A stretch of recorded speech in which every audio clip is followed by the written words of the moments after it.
अस्सलामुअलैकुम, आप देख रहे हैं समा। मैं हूं फराज अहमद और मैं हूं सबा शेख। बुलेटिन में कहेंगे खुशामदीद। कुछ बात कर लेते हैं कोरोना वायरस की, जो कि बढ़ता चला जा रहा है। कोरोना को लेकर कराची खतरनाक दौराहे पर आ गया है। शहर में मुस्बत केसेस की शरह 23% से ज्यादा है। 100% केसेस डेल्टा के निकले। सिंध हुकूमत ने सूबे भर में स्मार्ट लॉकडाउन लगा दिया है। मार्केटें और शॉपिंग मॉल्स शाम 6 बजे बंद करने का हुक्म है। रेस्टोरेंट्स में भी आज से इंडोर और आउटडोर डाइनिंग पर पाबंदी होगी। तालीमी इदारे, पार्क, सिनेमा घर, शादी हॉल्स को भी ताले लगा दिए गए हैं। पार्लिमानी सेक्रेटरी सेहत कासिम सोमरो कहते हैं कि मुकम्मल लॉकडाउन पर 1 से 2 रोज में मुशावरत की जाएगी।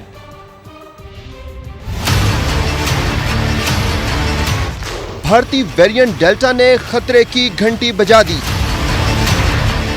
जानलेवा डेल्टा जो न सिर्फ बहुत तेजी से फैलता है बल्कि जिस्म में दाखिल होकर तेजी से अज़ा को मुतासिर करता है। सिंध के पार्लिमानी सेक्रेटरी बराए सेहत कासिम सोमरो कहते हैं नए आने वाले 100% केसेस डेल्टा के हैं।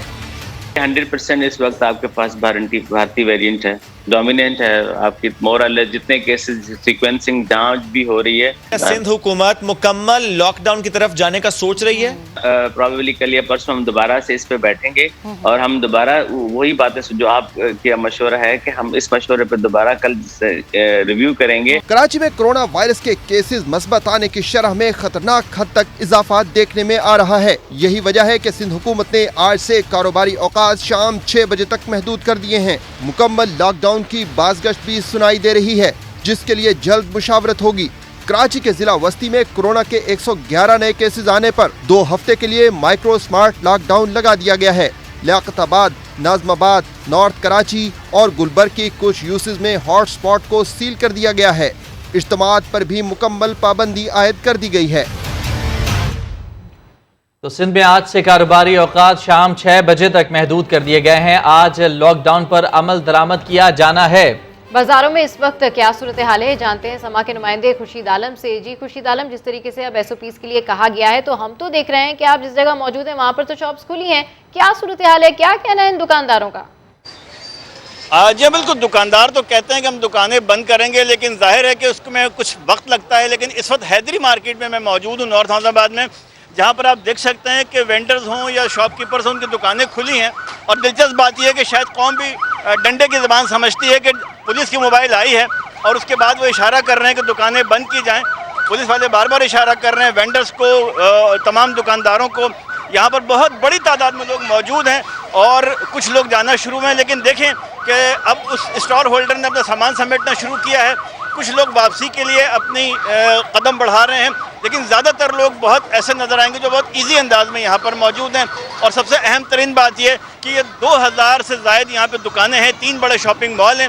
लेकिन कमोबेश तकरीबन तमाम जगहों पर हमने देखा है कि ताजिर रहनुमाओं का ये कहना ज़रूर था कि वो दुकानें अपने वक्त के मुताबिक बंद करेंगे, लेकिन बहुत सी जगहों पर हमने देखा कि दुकानें अब बंद होना शुरू हुई हैं उस वक्त जबकि पुलिस की मोबाइल आई है। और मुख्तलिफ मकामात से हमें ये इतलात मिली है कि ताजिरों का ये कहना है कि या तो मार्केटों का वक्त बढ़ाया जाए या फिर लॉकडाउन के ये जो तमाशा है कि हर 15 दिन बाद कोई टाइमिंग बढ़ाई जाती है, कम की जाती है, कभी कोई कारोबार बंद किया जाता है, उससे उनका नुकसान हो रहा है। खुर्शीद आलम, ये बताइएगा, टाइमिंग के हवाले से तो आपने अपडेट किया कि अब पुलिस आई है तो दुकानें बंद होना शुरू हुई हैं, लेकिन क्या सारा दिन मार्केट में लोगों ने SOPs पर अमल दरामद किया? क्या समाजी फासला और मास्क का इस्तेमाल किया गया? देखिए, देखा यह गया है कि 70-80% सूरतों में जो पाबंदियां हैं उन पर अमल दरामद नहीं हो पा रहा। गो के चंद मार्केटों में ये कोशिश की जाती है कि सैनिटाइज़र भी फराहम किया जाए और किसी ग्राहक को मास्क भी दे दिया जाए, लेकिन अमूमन हमने देखा कि ख़रीदार खुले चेहरों के साथ आ रहे हैं। बहुत कम ख़रीदार हमें नजर आए बाज़ारों में कि जिन्होंने मास्क लगाया हो या SOPs का ख्याल रखा हो। और जाहिर है कि बाज़ारों में बहरहाल वो जो समाजी फासला है दुकानों के अंदर वो किसी भी तौर पर मेंटेन नहीं किया जा सकता, उसकी कोशिश ज़रूर की जा सकती है। लेकिन मास्क के हवाले से ज़्यादातर लोग जो हैं वो खासी लापरवाही का सबूत देते हुए नज़र आते हैं। और अभी भी आपको नज़र आ रहा होगा कि बहुत सारे चेहरे हमारे सामने जिनके मास्क नहीं लगा हुआ, उसमें मर्द भी हैं, ख़वातीन भी हैं, कुछ के मास्क ज़रूर लगा हुआ है, लेकिन ज़्यादातर लोग हमें ऐसे नज़र आए हैं मार्केटों में कि जिन्होंने मास्क नहीं लगाया हुआ था। तो कम से कम बाज़ारों में SOPs के हवाले से उस हद तक उस सख्ती के साथ अमल दरामद नहीं हो पा रहा कि जिसकी निशानदेही हुकूमत करती रही है या जिसके बारे में कहा जाता रहा। अभी भी आपको नज़र आ रहा होगा कि मार्केटें बंद होना शुरू हो रही हैं, शटर डाउन होना शुरू हो गए हैं और कुछ जगहों पर दुकानदार अपना सामान समेट चुके हैं। बिल्कुल ठीक कह रहे हैं कि इस वक्त हम देख रहे हैं कि जब पुलिस की मोबाइल आई है तो फिर इन ताजिर बरादरी ने जो है वो अपनी शॉप्स को बंद करना शुरू किया है। और अगर हम बात करें SOPs की तो मास्क का इस्तेमाल तो बिल्कुल भी नजर नहीं आ रहा, जिसका ख्याल आवाम को रखना चाहिए। अपडेट करने के लिए शुक्रिया खुर्शीद आलम। पंजाब के बड़े शहरों में भी कोरोना का फैलाव ज्यादा है। वजीर सेहत यास्मीन राशिद ने खबरदार कर दिया, बताया कि सूबे भर में 70% डेल्टा केसेस रिपोर्ट हो रहे हैं। उन्होंने कहा कि जो लोग वैक्सीन सेंटर्स पर नहीं जा रहे उनके पास हम खुद जाएंगे। पंजाब के अंदर 70% डेल्टा वेरिएंट है। हमारे बड़े शहर हैं जिसमें तादाद हमेशा मरीजों की ज्यादा आती है। इन्फेक्टिविटी रेट पिछले एक हफ्ते के अंदर बढ़ गया। लाहौर के अंदर खास तौर पे हमें अब थोड़ी सी परेशानी इसलिए उठानी पड़ रही है कि 4 से ज्यादा इन्फेक्टिविटी रेट हो गया। जहां वैक्सीनेशन ज्यादा से ज्यादा दी जाती है वहां इन्फेक्टिविटी का रेट कम होना शुरू हो जाता है। 32 लाख से ज्यादा वैक्सीन हमारे पास इस वक्त स्टोर में मौजूद, मतलब डिस्ट्रीब्यूटेड है और मौजूद है। बहुत सारे लोग उन सेंटरों पे जो नहीं आ पा रहे थे, अब हम उनके पास खुद जा रहे हैं। इस वक्त लाहौर के अंदर हमें तकरीबन 5 लाख लोगों को वैक्सीन अगर हमने लगा दी तो इंशाल्लाह हम अपने 40% मुकम्मल कर लेंगे। खबरों में आगे देखिए, फिरदौस आशिकवान का मरियम नवाज को मशवरा। कोरोना के बाद वैक्सीन ही वाहिद निजात। फैसलाबाद में 15 रोज में 40 लाख आबादी की वैक्सीनेशन के लिए टीम्स हरकत में आ गई। घर घर जाकर शहरियों को वैक्सीन लगाई जाएगी। रिपोर्ट कर रहे हैं उस्मान सिद्दीक। घर घर जाएंगे, कोरोना को मुकाएंगे। 578 टीमें जो करेंगी शहर को कोरोना से पाक।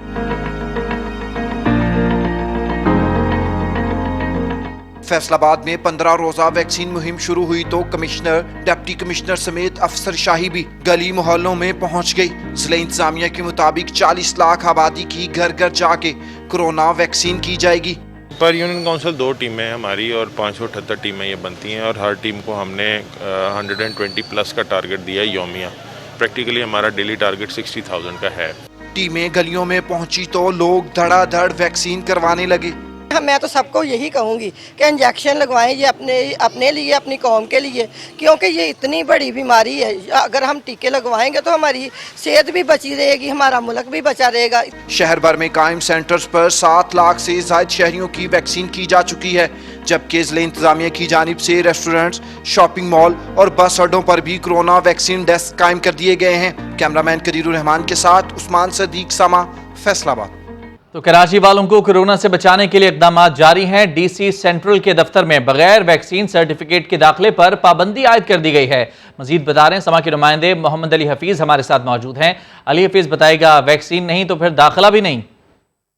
जी बिल्कुल, कोरोना से बचाव के लिए हुकूमत सिंध के इकदाम जारी हैं। डिस्ट्रिक्ट सेंटर में रहने वाले जो रिहायशी हैं, अगर उनको डिप्टी कमिश्नर सेंट्रल के ऑफिस में कोई काम है तो उनको जो है कोरोना से बचाव के लिए वैक्सीनेशन करवानी पड़ेगी। यहाँ पर लोग मौजूद हैं जो डिप्टी कमिश्नर सेंट्रल के ऑफिस में आए थे काम के लिए। उनसे पहले मालूमात ली जा रही है कि उन्होंने दोनों डोज लगवाई हुई है कोरोना से बचाव के लिए, तो उनको अंदर दाखिला मिलेगा। हमारे साथ मौजूद हैं additional deputy commissioner central Waseem साहब से बात करेंगे। सर, ये फरमाइएगा, ये इकदाम क्यों किए जा रहे हैं? कुछ लोग कहते हैं कि जी कहाँ से वैक्सीन लगवाएं, तो हमने एक कैंप ऑफिस जो है इस्टेब्लिश कर दिया है DC ऑफिस के बाहर कि आप अपनी वैक्सीन लगवाएं, फिर ही एंटर होगा DC ऑफिस के अंदर। अच्छा, आप देख सकते हैं कैमरामैन शायद ब्रोज दिखाएंगे, वैक्सीन के लिए जो है डेस्क बनाई हुई है, यहाँ पर कैंप लगाया हुआ है ताकि शहरी आएँ, वैक्सीन फार्म भरें और वैक्सीन करवाएं। और वैक्सीन होगी तो डिप्टी कमिश्नर की दफातर जो है, अंदर जो दफातर है, किसी भी काम के लिए जाएंगे तो उनको एक्सेस मिलेगा। यहाँ डिस्ट्रिक्ट सेंटर में रहने वाले अगर डिप्टी कमिश्नर ऑफिस आएंगे तो वैक्सीन करवाएं, उसके बाद वो अंदर दाखिल हो सकते हैं।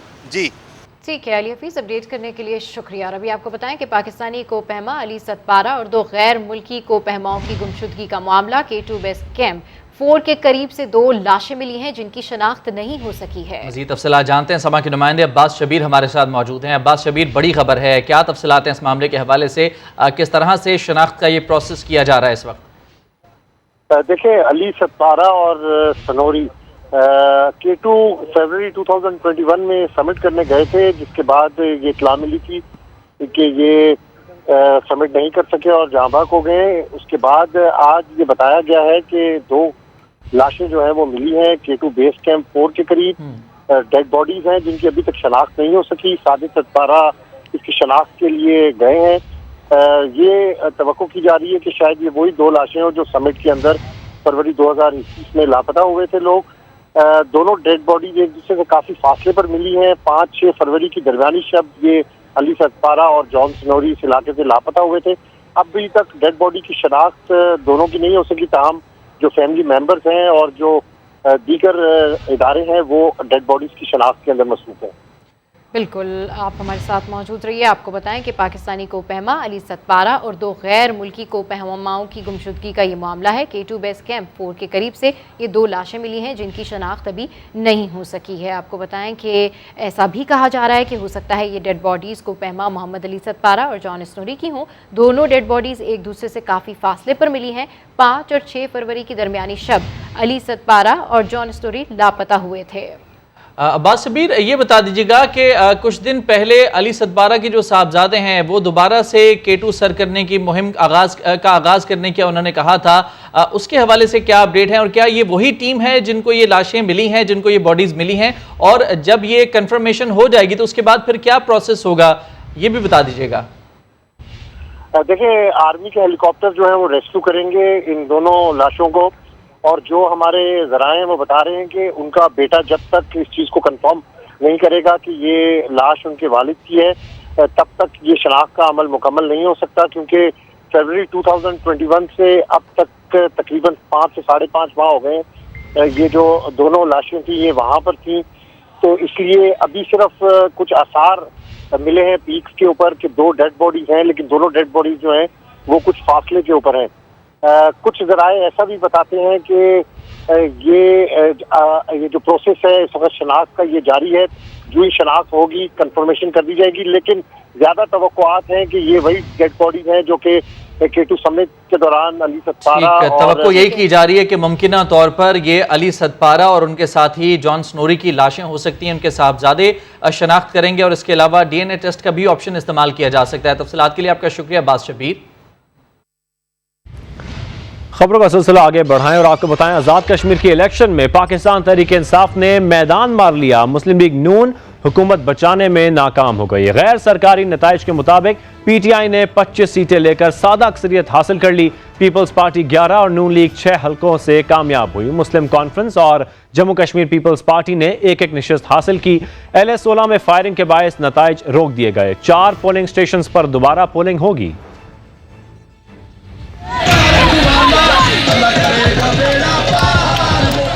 आजाद कश्मीर के अवाम ने नवाज लीग को मुस्तरद कर दिया। शेर की धाड़ जंगल में गुम हो गई, तीर का निशाना भी चूक गया। बल्ले ने खूब छक्के चौके लगाए।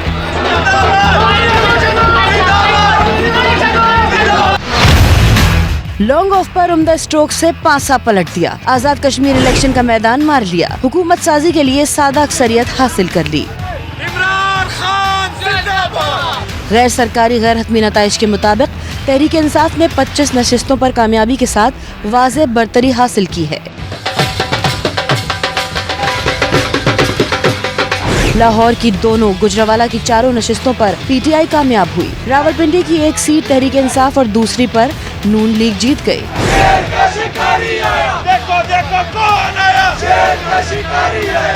पीपल्स पार्टी 11 और नवाज लीग 6 हल्कों में कामयाबी के साथ बिलतरतीब दूसरी और तीसरी पोजीशन पर आई। चौधरी सईद, तारिक फारूक और बैरिस्टर इफ्तिखार समेत कई सरकर्दा रहनुमाओं को शिकस्त हुई। तहरीक इंसाफ के सरदार तनवीर इलियास और बैरिस्टर सुल्तान महमूद इलेक्शंस जीत गए। सरदार याकूब, कर्नल वकास, शाह गुलाम कादिर, राजा फारूक हैदर, सरदार अतीक, फैसल राठौड़ और सरदार हसन इब्राहिम ने भी कामयाबी हासिल की। चौधरी मोहम्मद यासीन 2 हल्कों से कामयाब हुए। मुस्लिम कॉन्फ्रेंस और जम्मू कश्मीर पीपल्स पार्टी के हिस्से में एक नशिस्त आई। आज़ाद कश्मीर इलेक्शन कमीशन ने इंतखाबी नताइज रोकते हुए 4 पोलिंग स्टेशन में दोबारा पोलिंग का ऐलान किया है। 8 मखसूस नशिस्तों का इंतखाब सरकारी नताइज आने के बाद किया जाएगा।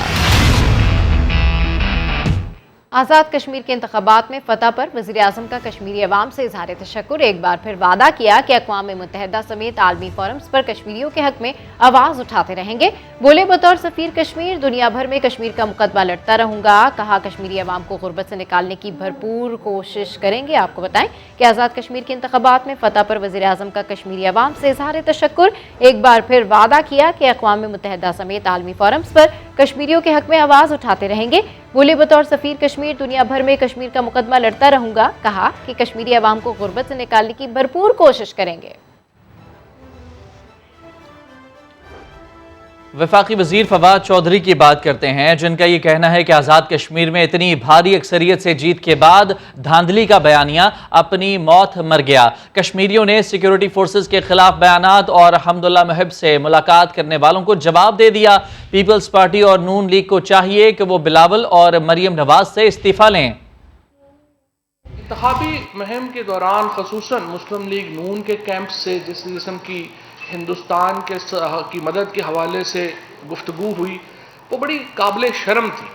और ये जो एक फ़ौज के ख़िलाफ़ और एक पाकिस्तान के नैरेटिव के ख़िलाफ़ जिस किस्म की मरियम नवाज शरीफ ने एक बयानिए के ऊपर कैंपेन की, उसका नतीजा है कि आज मुस्लिम लीग नून को जो वहाँ पे हुकूमत में थी, हुकूमत की जमात थी, उसको बदतरीन शिकस्त का सामना करना पड़ा। मैं ये समझता हूँ कि असूली तौर के ऊपर अगर नून लीग और पीपल्स पार्टीज़ कोई उनमें रमक भी है पार्टी की, तो उनको चाहिए कि वो बिलावल भुट्टो से और मरियम नवाज शरीफ से इस्तीफ़ा ले लें। खुद भी उनमें अगर कोई थोड़ी बहुत सियासी तौर के ऊपर कोई शर्म है और इतनी बड़ी शिकस्त की जिम्मेदारी उन्हें कबूल करनी चाहिए। और आज़ाद कश्मीर का सदर, वज़ीर आज़म और स्पीकर कौन होगा, फैसला इमरान खान करेंगे। ऐसा कहना है वज़ीर उमूर कश्मीर अली अमीन गंडापुर का। वज़ीर इत्तलात फवाद चौधरी के साथ न्यूज़ कॉन्फ्रेंस में उनका ये भी कहना था कि टेक्नोक्रेट के लिए उन्होंने एक आदमी से वादा किया है जिसे पूरा किया जाएगा। किसी और ने कोई वादा किया है तो वो उसके जिम्मेदार नहीं है। मज़ीद क्या कहा, ये देखते हैं। प्राइम मिनिस्टर पाकिस्तान ने बता दिया था कि इलेक्शन के रिजल्ट आने के बाद मैं फैसला करूंगा कि प्रेसिडेंट, प्राइम मिनिस्टर और स्पीकर और बाकी जो हमारे मिनिस्टर्स हैं वो किस किस को बनाया जाएगा। टेक्नोक्रेट के लिए हमने किसी भी दो लोगों से नहीं किया, हमने एक ही आदमी के साथ कमिटमेंट की है और जो कमिटमेंट मैंने की है मैं उसका जिम्मेदार हूँ। अब पता नहीं और लोग करते रहे हैं तो मैं उनका जिम्मेदार नहीं हूँ। और मैंने जो भी कमिटमेंट किससे की है तो मैंने इमरान खान साहब की इजाज़त से की है। दूसरी जो बात है आप कर रहे हैं वो इलेक्शन कमीशन की, बिल्कुल मैं उनका एहतराम करता हूँ। हालांकि मेरे तफुदात हैं इस बात के ऊपर कि मेरे साथ बहुत ज़्यादती की गई है और मेरा बयानिया कोई इतना सख्त नहीं था जितना बयानिया बिलावल का या मरियम का सख्त था। कल मुझे उन्होंने बुलाया हुआ है, मेरा वकील इंशाल्लाह पेश होगा, अपना मौक़िफ़ देगा और जो भी वो फैसला करते हैं, जो भी चीज़ होगी मैं उसका एहतराम भी करता हूँ और मैं उसको फेस भी करने को तैयार हूँ। इसी बुलेटिन में दिखाएंगे पाक फौज का आला ज़र्फ़ी का मुज़ाहिरा। तहरीक इंसाफ आज़ाद कश्मीर में तनहा हुकूमत बनाने जा रही है। अपोजिशन 2023 के इंतखाबात में धांधली का रोना रोएगी। वज़ीर दाखिला की हिज़्ब इख्तिलाफ पर तनकीद। कहा कि Nawaz Sharif anti establishment, anti army और एंटी इमरान एजेंडे पर चल रहे हैं। उनकी कोशिश है कि पाकिस्तान फैटफ में फंसा रहे। मुल्क की सियासत में इनका कोई मुस्तकबिल नहीं। मजीद उन्होंने क्या कहा, आइए सुनते हैं। तन्हा इमरान खान की तहरीक इंसाफ PTI हुकूमत बनाने जा रही है। पीपल्स पार्टी ने 2-3 सीटों का इजाफा किया है, बड़ा पैसा खर्च किया है। ऐसे है जैसे बोरियों को ब्लेड मारे हैं पीपल्स पार्टी ने। अगले इलेक्शन में पूरी कोशिश होगी कि सिंध में भी पाकिस्तान तहरीक इंसाफ गवर्नमेंट बनाए। नवाज शरीफ साहब ने का एक ही एजेंडा है, वो anti army, anti establishment, anti Imran Khan, और इस एजेंडे पे वो किसी इंतहा तक भी जाने को तैयार है। मोदी के साथ पगड़ियां बदल सकते हैं, अगर जंदाल के साथ बदल सकते हैं, और अगर उनकी कोशिश होती है कि फैटफ में पाकिस्तान फंसा रहे और उनको तकलीफ होती है कि इमरान खान इकॉनमी को बाहर लेकर कैसे निकल आया है, अगर वो पाकिस्तान आना चाहें तो फिलफौर उनको चार्टर जहाज दिया जा सकता है। हम चाहते हैं कि वो पाकिस्तान आए, कंपनी की मशहूरी के लिए वहां से तकरीरें एंटी स्टेट, एंटी फौज और एंटी इमरान खान न करे। जो स्यापा इन्होंने अब डाला है, 2023 में भी यही कहेंगे कि धांधली हुई है। जब तक ये अपनी सियासत से गैर जिम्मेदाराना ज़बान को नहीं निकालेंगे, इनका कोई सियासी मुस्तकबिल नहीं है। और मुतनाज़ा बयान देने के बाद लीगी उम्मीदवार इस्माइल गुज्जर वजाहतों पर वजाहतें दे रहे हैं। मीडिया को नसीहत की कि अगर किसी के मुंह से ऐसी बात निकल भी जाए तो उसे ना उछाला जाए। इस्माइल गुज्जर का कहना है पार्टी की जानिब से उन्हें अभी तक शोकॉज नोटिस नहीं मिला, अगर नोटिस मिला तो वो उसका जवाब देंगे। इस्माइल गुज्जर का बयान और उस पर वजाहतें आप भी देखिए। अगर ऐसी हरकत की तो मैं इंडिया को पुकारूंगा। मज़ामत करता हूँ मैं उसकी, अगर कोई ऐसी बात अगर मेरे मुंह से निकली भी हो तो मैं उससे माजरत भी चाहता हूँ। क्या आपसे वो अच्छे हैं कि वो कम अज कम ये काम तो नहीं करते? पाकिस्तान हमारा हिस्सा है, हमारा ईमान है पाकिस्तान, अल्लाह के फजल करम से। अगर ये पाकिस्तान ना होता हम कहाँ जाते? जब हम आज़ाद कश्मीर में जाते हैं तो नमाज पढ़ते हैं तो रास्ते में पहले पाकिस्तान आता है, उसके बाद खाना काबा आता है। वार्निंग भी देता हूँ कि ये आज़ाद कश्मीर के लोग हैं, आज़ाद कश्मीर का इलेक्शन है, इसको पुरअमन रहने दें। हाँ, उन्होंने इतना जुल्म और सितम कर रखा है कि हमारी माएँ बहनें बाहर नहीं जा सकती, हमारे भाई नमाज पढ़ने मस्जिद में नहीं जा सकते। अगर ऐसी हरकत की तो मैं इंडिया को पुकारूंगा। हमारे मीडिया को चाहिए कि उसको नहीं उछालनी चाहिए ऐसी कोई बात, अगर किसी से भी हो भी जाए। आज़ाद कश्मीर के इंतखाबात में शिकस्त ने नून लीग में दरारें मजीद गहरी कर दी। मुफाहमती ग्रुप को मज़ाहमत करने वालों पर तनकीद का मौका मिल गया। शहबाज शरीफ भी इसी मज़ाहमती बयानिए की वजह से इंतखाबी मुहिम में शरीक नहीं हुए थे। इस हवाले से रिपोर्ट कर रहे हैं नईम अशरफ भट्ट। आज़ाद कश्मीर के इंतखाबी नताइज एक बार फिर नून लीग के मुफाहमती और मज़ामती ग्रुप आमने सामने आ गए। ज़राए के मुताबिक अब पार्टी के अंदर सख्त मौक़िफ़ की बजाय मुफाहमत के हमायतियों को तक़वियत मिलेगी। एक मरकजी रहनुमा के मुताबिक मज़ामती बयानिए की वजह से मुतवक्के शिकस्त के पेश नज़र ही शहबाज शरीफ इंतखाबी मुहिम से दूर रहे। नून लीग के सीनियर रहनुमा के मुताबिक आज़ाद कश्मीर इंतखाबात की तैयारी की गई और न ही मुनासिब मनसूबाबंदी। महज इलेक्शन डे से चंद रोज कबल जलसों और मज़ामती तकरीरों पर इत्तफाक किया गया। सीनियर रहनुमा ने बताया कि पार्टी के अहम ओहदेदार हर जगह मरियम नवाज के पीछे खड़े नजर आए, लेकिन किसी ने हलकों में जाकर अपना किरदार अदा न किया। नून लीग पंजाब के सदर राना सनाउल्लाह ने पार्टी के अंदर इख्तिलाफात की तरदीद करते हुए कहा कि लीगी उम्मीदवारों को मनफी हथकंडों से हराया गया। मुफाहमती बयानिए जो है वो रिजल्ट कोई शायद इससे मुख्तलिफ ना होते। पार्टी का फैसला था आज़ाद कश्मीर में इलेक्शन कैंपेन है, उसको लीड जो है वो मरियम नवाज शरीफ साहबा करें। दूसरी तरफ एक और पार्टी रहनुमा ने बताया कि आज़ाद कश्मीर की पार्टी में 3 ग्रुप बने थे, लेकिन मरकजी क़यादत में से किसी ने इन्हें जोड़ने की कोशिश न की। लीगी रहनुमा के मुताबिक चंद रोज पहले पार्टी के अंदर ये बात हुई कि सिर्फ PTI नहीं बल्कि पीपल्स पार्टी की तरफ भी तवज्जो दें, और ये कहा गया कि PP 8 से 9 नशिस्तें ले सकती है, लेकिन इस बात को भी नजरअंदाज कर दिया गया। उन्होंने कहा कि हमारा हाल ये है कि लाहौर की भी दोनों सीटें हार गए हैं। नेम शोबट, समा, लाहौर। और अब बात करते हैं पाक फौज के भाईचारे की। सरहद पर अपनी चौकियों के तहफ़्फ़ुज़ करने में नाकाम अफ़गान फौज के 5 अफसरान समेत 46 एहलकारों ने पाकिस्तान में पनाह ले ली। पाक फौज की तरफ से खाने पीने और तिबी इमदाद की फराहमी के साथ साथ मुकम्मल देखभाल भी की गई। अफ़गान फौजियों को बावक़्तार अंदाज में अफ़गान हुकूमत के हवाले किया जाएगा। उस्मान खान की रिपोर्ट देखिए। अफगान हुकाम पाकिस्तान के खिलाफ जहरीले बयानात में मसरूफ, लेकिन अफगान फौज को मुश्किल वक्त में भी पाकिस्तान का सहारा। इंटरनेशनल बॉर्डर पर अपनी चौकियों के तहफ़्फ़ुज़ में नाकाम होने वाले अफगान फौजी सिक्योरिटी सूरत हाल के बायस पनाह लेने के लिए पाकिस्तान पहुँच गए। ISPR के मुताबिक चित्राल के अरंदू सेक्टर के करीब अफगान बॉर्डर पर तैनात अफगान फौजी कमांडर ने पनाह के लिए पाक फौज से राब्ता किया। अफगान फौज और बॉर्डर पुलिस के 5 अफसरान समेत 46 एहलकारों के लिए पनाह और महफूज रास्ते की दरखास्त की गई। पाक फौज ने रस्मी कार्रवाई और अफगान हुकाम से राब्ते के बाद दरखास्त कबूल कर ली। पाक फौज की पनाह में आने वाले फौजियों को खाना और तिब्बी सहूलियात भी फराहम की गयी। तर्जमान पाक फौज के मुताबिक जल्द बाज़ाब्ता और बावकार तरीका कार के तहत इन एहलकारों को अफगान हुकाम के हवाले कर दिया जाएगा। इससे कबल भी 1 जुलाई को 35 अफगान फौजियों ने बॉर्डर पर पाक फौज से पनाह तलब की थी। वज़ीर दाखिला शेख रशीद का कहना है कि अफगान फौजी हमारे मेहमान हैं, उन्हें बाइज्जत तौर पर अफगान हुकाम के हवाले करेंगे। उन्होंने गैर कानूनी तौर पर पाकिस्तान में मुकीम गैर मुल्कियों को 14 अगस्त तक मुल्क छोड़ने की मोहलत भी दी। मजीद सुनते हैं। 46 इंक्लूडिंग 5 ऑफिसर अफगान आर्मी के आए हैं। आज सुबह पाकिस्तान में उनको बाइज्जत तौर पर हम वापस कर देंगे। हम अपनी मेहमान नवाजी के साथ उनको वापस करेंगे। सालों से लोग मुकीम हैं जिनका कोई वीज़ा नहीं है, उनको मैं 14 अगस्त तक का वक्त देता हूं, वो पाकिस्तान छोड़ दें। ये मजाक नहीं है, वीज़े के लिए अप्लाई कर दें, उनका जुर्माना माफ़ कर देता हूं। सक्खर के इलाके सांगी में गुज़िश्ता 4 घंटों से 2 ग्रुप्स में फायरिंग का सिलसिला जारी है। पुलिस की नफरी ताहाल इलाके में नहीं पहुंच सकी है। सक्खर का इलाका सांगी, जहां गुज़िश्ता 4 घंटों से 2 ग्रुपों में फायरिंग का सिलसिला जारी है। पुलिस की नफरी ताहाल इलाके में नहीं पहुंच सकी है। सक्खर में 4 घंटों से 2 ग्रुपों के दरमियान फायरिंग का सिलसिला जारी है। तफसीलात जानते हैं, समा के नुमाइंदे साहिल जोगी हमारे साथ मौजूद हैं। साहिल, बताएगा ये क्या मामला है? जी बिल्कुल, ये सक्खर का इलाका है, सांगी और दुबर थाना। वहाँ पर जतोई और जागीरा बिरादरी के 2 ग्रुपों में कशीदगी है और दोनों ग्रुपों की जानिब से एक दूसरे पर शदीद फायरिंग की जा रही है।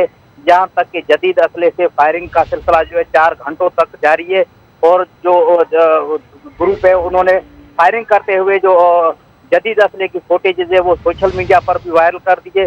4 घंटों से जारी फायरिंग के बावजूद भी सांगी और दोपहर पुलिस जो है वहाँ पर नहीं पहुंची, तो इसलिए मजीद जो खूनरेजी का भी इम्कान है। इतला ये मिली है कि 2 अफराद जख्मी हुए हैं जिनको तालका अस्पताल मुंतकिल कर दिया गया है। मैं बताता चलूँ कि जतोई और जागीरानी बिरादरी में चोरी के मामले पर तजलील करने के बदले तजलील वाले मामले पर यह कशीदगी जारी है। कुछ अर्सा कबल जो है जागीरानी बिरादरी के अफराद ने जतोई बिरादरी के 2 अफराद को अगवा करके उनकी जो तजलील की और वो वीडियो जो सोशल मीडिया पर वायरल की, उसके बाद जो है दोनों ग्रुपों में जो है तसादम और कशीदगी का सिलसिला जारी। बिल्कुल, दोनों ग्रुप में जो है ये तसादम का सिलसिला जारी है। अपडेट करने के लिए शुक्रिया साहिल जोगी। साबिक सफीर की बेटी नूर मुकद्दम के कत्ल में मुलव्वस मुल्जिम जाहिर जाफर का नाम ब्लैक लिस्ट कर दिया गया है।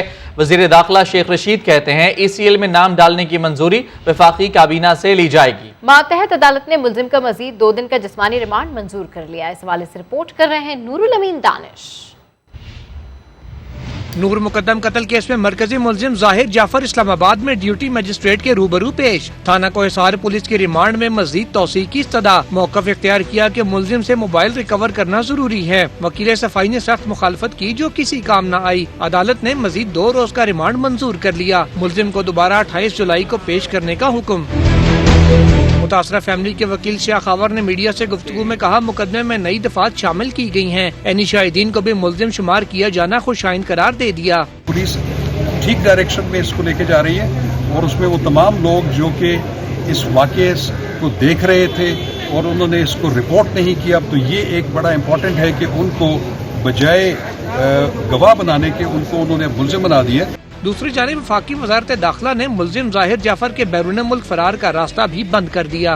नूर मुकद्दम का केस में PNIL पे और ब्लैक लिस्ट डाल दिया उस मुल्जिम को हमने, और इसी हफ्ते उसका ECL में नाम डालने के लिए भी कैबिनेट में समरी चली जाएगी। उसके बाप को भी डाल दिया है, मुलाजमों को भी डाल दिया है, कोई रियायत नहीं बरती जाएगी।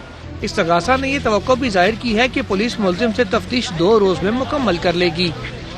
कराची के साहिल पर फंसा बहरी जहाज 15 अगस्त से पहले नहीं निकाला जा सकता। वजीर आजम के मुशीर महमूद मौलवी कहते हैं जहाज के ईरानी मालिक से राब्ते के लिए कोशिश कर रहे हैं। हिफाजती इक़दाम के तौर पर जहाज में मौजूद तेल निकाल लिया जाएगा।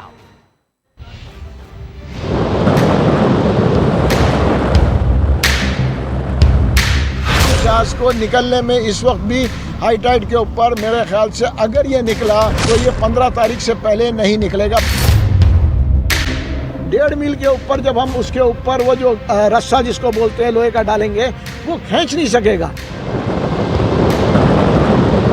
तो जब तक पानी ऊपर नहीं आएगा और टग्स नजदीक नहीं आएंगे तो इसको सैल्वेज करना इतना आसान नहीं है। हालांकि ये छोटा जहाज, सेफ्टी मेजर्स के लिए हम इसका जो तेल है वो हम निकलवा के रख रहे हैं। इंजन इसका मिनिमम 12 से 13 नॉट होना चाहिए, वो 2.5 नॉट के ऊपर चल रहा है और ये समझ में नहीं पड़ रहा है कि ये 2.5 नॉट के ऊपर सिंगापुर से इधर आया कैसे है। इंजन में प्रॉब्लम होने के बाद उसका एक एंकर गिर जाता है। उस एंकर के गिरने के बाद उसको भी उसने जो है रिपोर्ट नहीं किया। फिर उसके बाद उसका दूसरा एंकर गिर जाता है। जब दूसरा एंकर गिरता है तो वो मैसेज देते हैं जो कि ईद का दिन है। उसने जब बताया कि जी जहाज स्लिप कर रहा है तो वो जो है काफ़ी देर हो चुकी थी, जहाज शैलो वाटर्स के तरफ जा चुका था। और अब आपको बताएं कि कराची में इंटरमीडिएट के इम्तिहानात शुरू हो गए। पहले रोज मुख्तलिफ इम्तिहानी मराकज पर पर्चा ताखीर से पहुंचा। जमजम सईद की रिपोर्ट देखिए। चेयरमैन इंटर बोर्ड के दिल में पर्चा आउट होने का खौफ ऐसा बैठा कि फेडरल बी एरिया ब्लॉक 15 के इम्तिहानी मरकज में वो पर्चा पहुंचाना ही भूल गए और जब पर्चा शुरू हुआ तो वक्त खत्म होने में सिर्फ 10 मिनट बाकी थे। जब यहाँ 11:30 बजे हम आए हैं यहाँ पर तो हमें पता चला कि पेपर तो स्टार्ट ही अभी 10-15 मिनट पहले हुआ है। तो सईद गनी साहब को तो हटाना चाहिए, इनको तो आना ही नहीं चाहिए। पूरी गवर्नमेंट इवेंट जो भी मुलाजिम है अपनी ड्यूटी पूरी दे ही नहीं रहा है, ईमानदारी से कोई काम ही नहीं कर रहा है। कॉलेज प्रिंसिपल ने भी मलबा सारा इंटर बोर्ड पर ही गिरा दिया। ज़्यादा बेहतर इसकी जो वजाहत है वो चेयरमैन साहब दे सकते हैं कि किस वजह से लेट आया, लेकिन पर्चा 12 लेट आया। 5-10 मिनट पहले पेपर में ये प्रॉब्लम आ जाती है, 5-10 मिनट पहले तो आइंदा इसको भी दूर कर लेंगे। दूसरी जानिब इम्तिहानी मराकज के बाहर वालिदैन पुलिस मोबाइल में बैठकर अपने बच्चों के बाहर आने का इंतजार करते रहे। अंदर जाने नहीं दे रहे, बैठने खड़े खड़े पैर में दर्द हो रहा है, कमर में तकलीफ हो रही है। यही निजाम सही नहीं, बाहर कम से कम चेयर लगा देते ना। कराची में इंटर के इम्तिहान में इंतजामिया नकल और पर्चा आउट को रोकने में कामयाब नजर आई। शहरी कहते हैं कि उम्मीद है पर्चा ताखीर से शुरू होने का मसला भी हल कर लिया जाएगा। कैमरामैन इमरान शाहिद के साथ जमजम सईद, सामा, कराची। और अब जिक्र अंदरूनी सिंध का, जहां मैट्रिक की तरह इंटरमीडिएट के इम्तिहानात में भी मुनज़्ज़म तरीके से नकल की गई। तलबा धड़ल्ले से मोबाइल फोन के जरिए पर्चा हल करते रहे।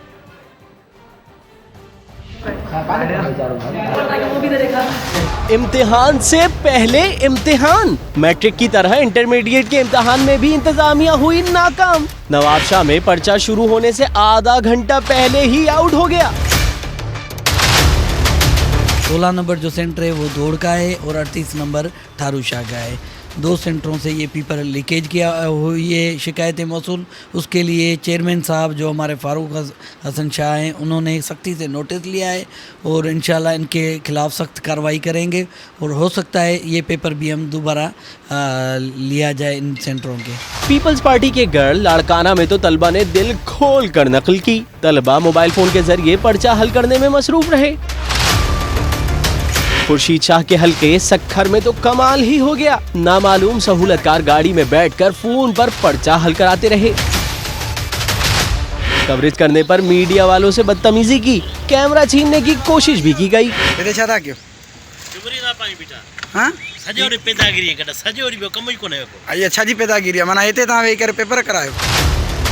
इधर हैदराबाद में भी इम्तिहान से पहले ही पर्चा व्हाट्सएप पर आ गया। इम्तिहान के दौरान तलबा दिल खोलकर पर्चा छापते रहे।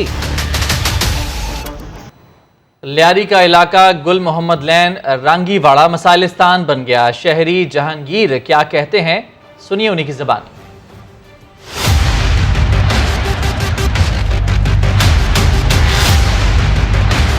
मेरा नाम जहांगीर ताज है। मेरा ताल्लुक गुल मोहम्मद लैन UC 11 से है। अरसा दराज से पूरा लियारी जो है वो काफ़ी मसाइल का शिकार है। हमें ना पीने के लिए साफ पानी मिलता है, ना बिजली है, ना गैस, ना सड़कें उस तरह से हैं। और आप देख सकते हैं कि ईद उल अज़हा के हवाले से आलाइशें अभी भी मुख्तलिफ जगहों पर पड़ी हुई है। सड़कों पर गटर का पानी जमा है, मैनुअल के ढक्कन खुले हुए हैं। जिस रोड पे हम खड़े हैं वो टेंडरी रोड है। यही रोड आगे चलकर सिंध गवर्नमेंट के एक बड़ी हॉस्पिटल लियारी जनरल हॉस्पिटल के नाम से है। उस हॉस्पिटल के सामने का रोड अगर हम देखें तो वहाँ सेवरेज और गटर का पानी जमा हुआ है। यहाँ हमारे कोई पुरसान हाल नहीं, कहीं भी किसी भी जगह पे जो है हुक्काम वाला नज़र आते नहीं।